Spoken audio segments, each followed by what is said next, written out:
grabe ka kusog kayo.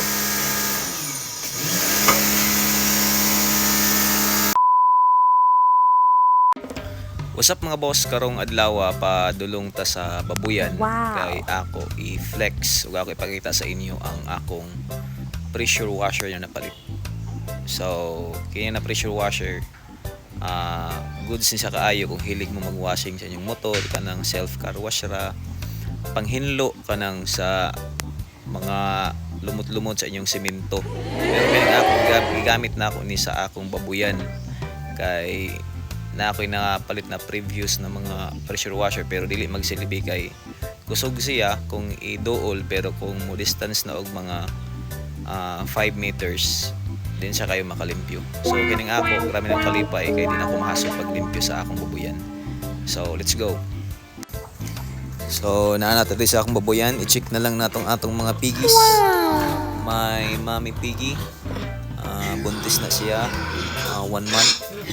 Then kini ang isa ato pang panid-an og mabuntis ba kay bago pag-iayan ug mao kini si Marites. Mao kini ang Marites na baboy yan, mga boss. Siya. Then ako ang mga baktin. Hello guys. Mga buyag tayo. Sama kayo sila nakita sa kuha. So nanata diri akong ipakita ang akong pressure washer. Morning akong portable pressure washer. Ang pangalan ani is Boss. I don't know how to properly pronounce that. Basta mao nang iya pangalan. Then ana siya dako.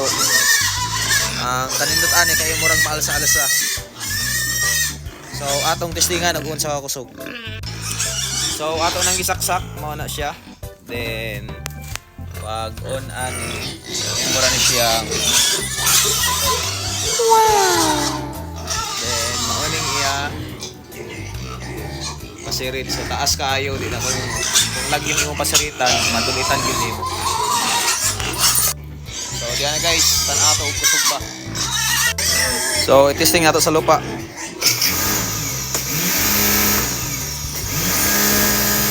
Grabe ka kusog kaayo.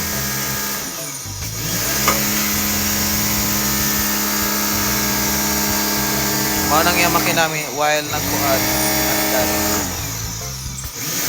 So layo kayong iabdan.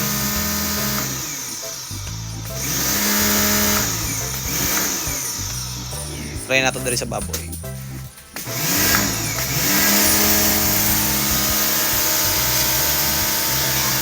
Wow! Perting kusuga. So kung hilig ka mag car wash or especially hawd sa kuha na kay mga baboyan or mga binuhi na mga hayop, highly recommended na ako ni siya. Mapalit niya siya sa Lazada or sa Shopee.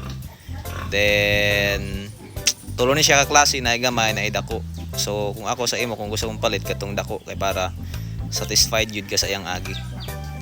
Then ang isa na kaganahan na ako ani is makatipid ka sa tubig. Kay ako sa una sablig-sablig lang. So dako ikayo baydanan ako sa tubig.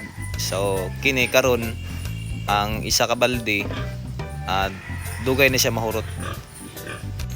Mao nang kung hawad mo sa ako na yung mga hayop na mga binuhi, kung gusto niyo mapadali or makatipid sa tubig, no? Kana gyud importante makatipid sa tubig. Kay importante gid sa mga hayop na limpyo maintain sila. So ayaw nagdugay, birada na naunsa na ba. Don't forget to watch this video, especially ang advertisement guys, patapos niyo. Salamat, thanks.